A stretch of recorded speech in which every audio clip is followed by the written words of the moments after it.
Post-Hypnotic Press presents an unabridged recording of Decline and Fall, The End of Empire and the Future of Democracy in 21st Century America, by John Michael Greer, narrated by Kristoffer Tabori.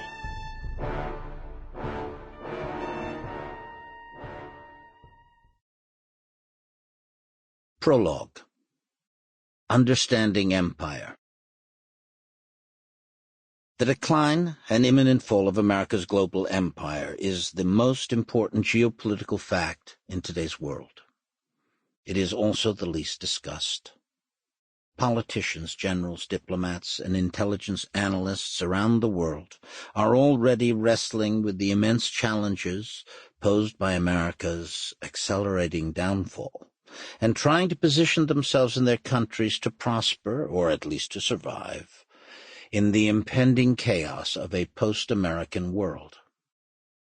Outside the corridors of power, by contrast, few people anywhere seem to be aware of the tsunami of change that is about to break over their heads. That needs to change. This book is an attempt to start a conversation that needs to happen, especially but not only in America, a conversation about the end of American empire and what will come after it. In order to make sense of the impact that the fall of America's empire is going to have on all our lives in the decades ahead, it is crucial to understand what empires are, what makes them tick, and what makes them collapse.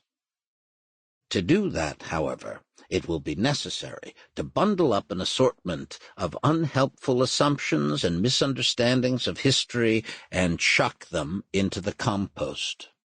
We can start with the verbal habit of using empire, or more exactly, the capitalized abstraction empire, as what S.I. Hayakawa used to call a snarl word, a content-free verbal noise that's used to express feelings of hatred.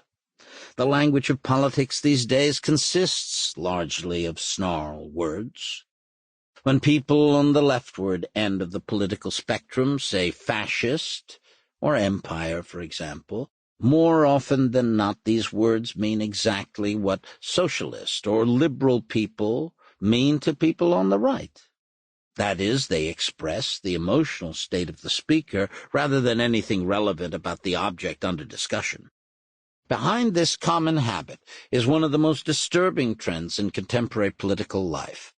Setting aside ordinary disagreement in favor of seething rage against a demonized other on whom all the world's problems can conveniently be blamed.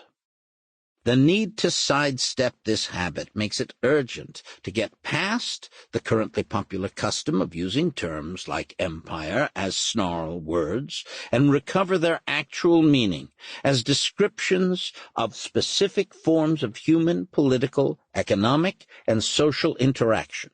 Getting rid of that initial capital letter, arbitrary as it seems, is one step in the right direction. The younger President Bush's administration was able to disguise a stack of dubious motives and justify a misguided rush to war by converting the tangled reality of Muslim resentment and radical militancy into the capitalized abstraction of terror. In a similar fashion, many people on the other side of the political spectrum have covered equally dubious motives and justified equally unproductive actions by converting the tangled realities of influence, authority, and privilege in modern industrial states into the capitalized abstraction of empire. The so-called global war on terror, of course, turned out to be an expensive flop, and much of what passes for fighting empire, though a good deal less costly in blood and money, has been no more productive. In this book, then, I will be discussing empires, not capital empire. And as soon as some initial questions of definition are taken care of, I will be discussing specific empires, the one the United States currently maintains, primarily, but also the British Empire that preceded it, and several others that cast useful light on the American empire's past. Sample complete. Ready to continue?